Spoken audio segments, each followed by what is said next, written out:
Edhe faraoni në një farë mënyre I jep të leksione dhe ligjërat popullit të vet për dinë e iman. Allahu xhaleshanuhu na shpjegon kështu në Kur'an. Faraoni tha: "Më lini ta vras Musajin, e ai le ta thrasë të ndihmë Zotin e vet, se unë vërtet druhem, mos do t'ju ndryshoj fenë tuaj, ose do të shkaktoj trazira në tokë." Musa I tha: "Unë I kërkoj mbrojtje Zotit tim dhe Zotit tuaj, që të më mbroj prej çdo menje madhi që nuk beson në ditën e llogarisë." Siç mund ta kuptojmë nga ajetet kuranore, faraoni e fajsonte Musa a.s.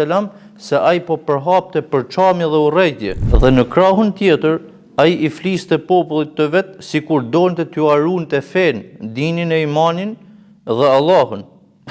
Por njëkohësisht ai I zbrunte në Benu Israilit, pra I bënte zullum dhe padrejtësi dhe I shfrytëzonte, duke mos I trajtuar si qenie njerëzore, duke ju bë jetën shumë të vështirë, të papërballueshme. Nuk ka fe aty ku ka padrejtësi, nuk ka fe aty ku ka zullum, nuk ka fe aty ku shtypet populli dhe I bëhet jeta shumë e zorshme dhe e pajetueshme.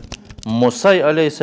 I erdhi me shpallje të qartë dhe me këshill të butë, por faraoni këmulte në bindjen e tij. Faraoni I shkret mendonte se ishte në rregull në atë veten, por nuk e dinte dhe nuk mendonte se e xen mallkimi I popullit të shtypun dhe I popullit që ja është bën pa drejtësi. Çdo faraon e ka një Musa.